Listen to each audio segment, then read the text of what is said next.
Hi, Brett from Patio. I'm going to show you how to remove your front panel for the Marquis Elite and Marquis Vector Series tops. Across the bottom, you're going to have a series of knobs here, and the key you're going to want to do is you're going to want to remove one corner panel first. There's a knob on each side of the corner.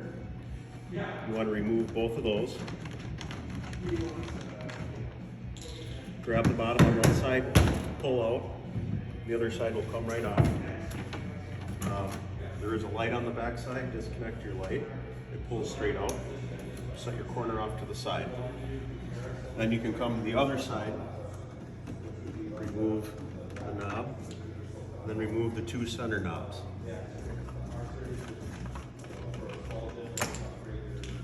Pull out on the corner just to detach it from the spa. Then you can grab the bottom of the panel, pull the whole panel out, and let it drop down. Slide the panel to the side, and you have access to the inside of the tub.